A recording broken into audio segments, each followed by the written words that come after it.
Welcome to Getting Started with Anki.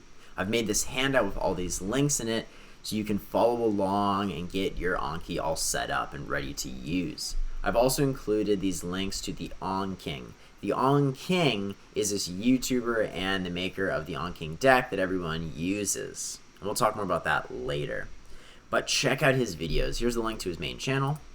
He has these really awesome videos that are super informative on how to use Anki and how to use the Anking deck, so definitely check them out. I've linked to specific videos, how to make cards, as well as the link to a playlist where he basically walks through how to get started with all the basics of using Anki. So really check those out. Those are super helpful. So now, let's get to it. So step one is download Anki. Click this link here. This will take you to the Anki main page. Click download. There's all these different versions of Anki. It doesn't really matter which version you choose. You can choose the stable release or these ones. It doesn't really matter. Basically just pick one and then that's your Anki. So pick it, download it. So I've downloaded it. Step two is to make an Anki Web account. So go to the Anki web page. Anki Web is basically like the web browser version of Anki. I don't use that, but the main reason why you make an account is so you can sync your Anki across devices.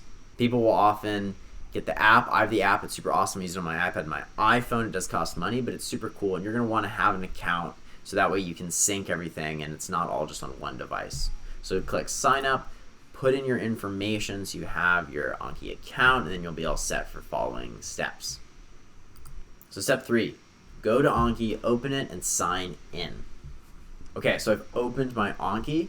My Anki looks super different from your Anki. The Naruto background is not a preset for Anki at all. I've really customized it, so don't worry about that. Mine will just look super different. Your Anki will look like this.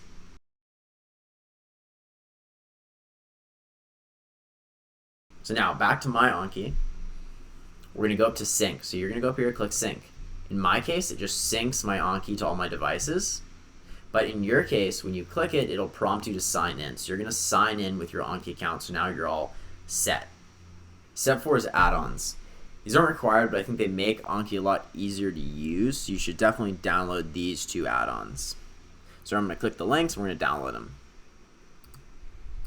The first add-on is Fastbar with night mode support. So to download it, you're going to scroll down, and there's this number. You're going to copy it. You're going to go back to Anki. At the top, you're going to go to Tools, Add-ons. You're then going to click Get Add-ons. I have all these add-ons here. Ignore those. Click Get Add-ons. You're then going to paste the number and then hit OK. And then it'll download the add-on. That's how all the add-ons are downloaded. Now the heat map add-on, this is really good for scheduling. So we're going to go here, scroll down, again, copy this number. Back to Anki, go to Add-ons, Get Add-ons, paste it in. Now you have to close Anki and open it up again. That'll allow these add-ons to take effect. If you're ever changing the settings and things in Anki and it doesn't seem to be doing anything, try closing Anki and reopening it. So I'm going to do that.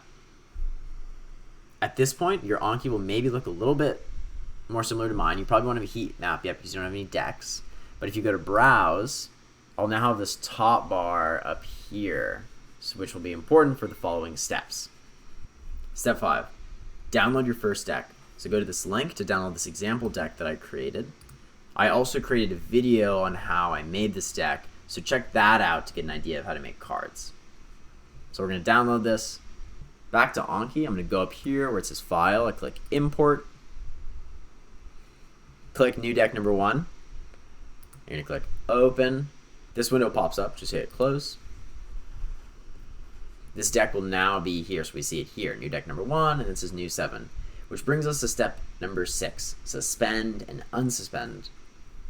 Suspend means a card is sort of like paused. You're not going to do it. It's sort of just on the shelf. It's not active.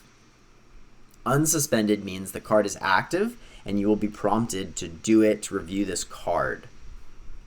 So at first, you're going to have a bunch of new cards, which means they're all unsuspended. So we're going to go here to Browse. We're going to go to New Deck Number 1, and we're going to select all these cards. You can either hold Shift and use the arrow key, or hit Command A to select all, then come up here that says toggle suspend, click it, and now that they're yellow, it means they're suspended. So now we come back here, and instead of saying new 7, it says new 0. And that's really important because when you download decks, if you don't do this step, you're going to have all these random cards that you need to do, and then that can get super chaotic. And if you're not ready to study certain material, you don't want those cards to be unsuspended. So now let's say I'm ready to do some cards. I'm going to go to Browse, I'm going to go to the deck, new deck number 1, and now I want to do this top card here. The heart has 4 chambers. Now, to unsuspend this card, I'm not just going to unsuspend this one, I want to unsuspend both, because there's 2 different fill in the blanks that'll come up when I'm doing these cards. So I want to unsuspend both of them. As you do cards, you'll learn that it's never just one card, it's always like a few cards, because a lot of them will have multiple fill in the blanks that'll all be seen as separate flashcards. So I select these, click toggle suspend, now they're unsuspended. So now I go back to this main screen here, and it'll say new 2. So now I can do these cards. But before we do them, we want to adjust the deck settings.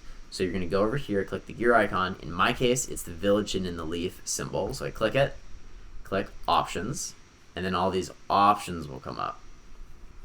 So I've changed all of them to be the same as the On King's settings. So watch that video, go to his channel, find the one on settings, recommended settings, and he explains why he uses certain settings and what they mean. But basically you can just copy mine if you just want to follow what I'm doing. So I'm just going to scroll down so you can see what I use.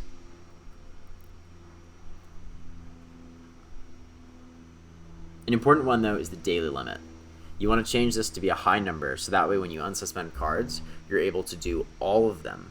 Because generally for me, when I unsuspend cards, I want to do them that day. I don't want to let them build up and do them the next day. I want to do all of them when I unsuspend them. So I set it to this really high number. And then you click save. Now it's time to do some cards. This is my On King deck, so just ignore that. We're just going to click on this new deck number 1. So I'm going to click it, and I'm going to click study now. There's a separate video on how to actually do On King, what the different good, again, hard, easy, like mean. So you can check that video out. But I'm just going to click study now. So the heart has 4 chambers. I'm going to click the space bar, good. Now it's the other card, right? So the blank is 4 chambers. And now I'm done, so I did those cards. Now I go back to the home screen, and now all those cards are done. Now if I want to do the rest of those cards, I would go back, I would select them, I then click unsuspend, and now I'll have a bunch of cards, and now I can go and do those cards. So at this point, you're now set to be able to use Anki. It's the same process. Whenever you have a deck that someone made or you made and you want to use it, you download it, you suspend all the cards, you then unsuspend what you want to study, and then you study those cards. So that's the process.